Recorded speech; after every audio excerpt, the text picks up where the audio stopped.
ako dire sa dapin sa baybay jud no. Tapos kayo sa balud karon sang tuga. Wala kayo mo attempt ligo kay kusog kay balud. Ang nakakuan kay ang dagat no. Kating ugawa.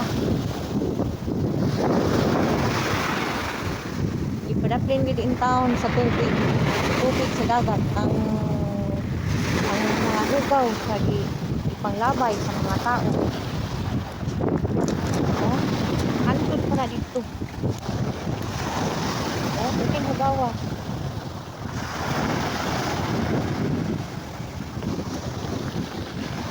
So, kung kabalo lang tatamikir sa to ang ano, ignore. Hindi in alit ang lugaw. Ano palapin sa dagat. Hindi ang dagat. Diliwa ang mga lugaw sa panglabay tao.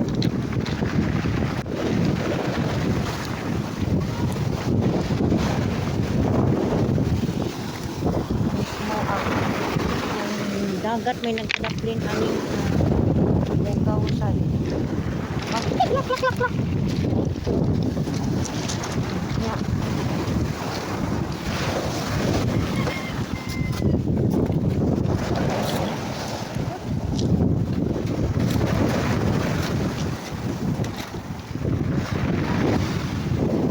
Pagkataon, makita na to ang concept ni banda.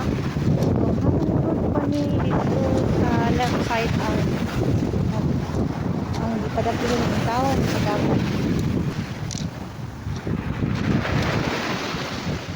Plastics.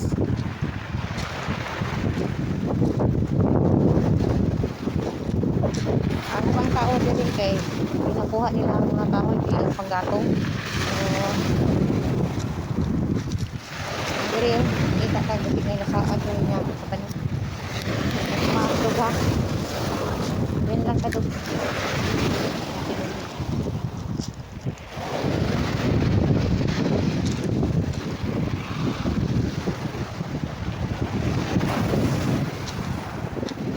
Dong, sana yung pamunit dong.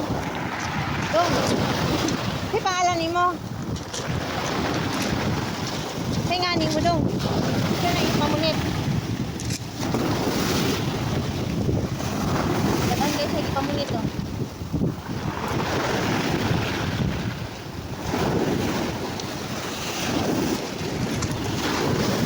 Sana yung pamunit talaga dong.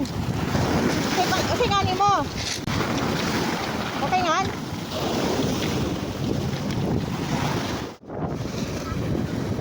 Nakita ninyo si nanay, nagakuha na siya og kahoy, panggatong niya. Kasi basta maila po daw ng bulag sa init. So ining dugan na sa kahoy ay mahimong panggatong. So doon natin makita ng mga basura din yun. Ganyan kayo, halos mga plastic bottles. Makita po ng mga sapatos, mga bags. Wala ko kung sapat. So kining atong tubig nakita dito paraan na mapadaplin ang mga basura. Hindi siya gusto basura sa tubig no, sa ocean. Kung kapalunan ta magutang sa mga basura sa sakit. Ini ato ang shore. Mayo ta atong mga ocean makita ang sitwasyon ni sa kanya natapok gid ang mga diri. So kinahanglan gyud tawag para mo ni diri. Naghan jud kayo mga basura. So ano yung ipakita aron makita tulad sa mga official lang mga panitao na solusyon kung sa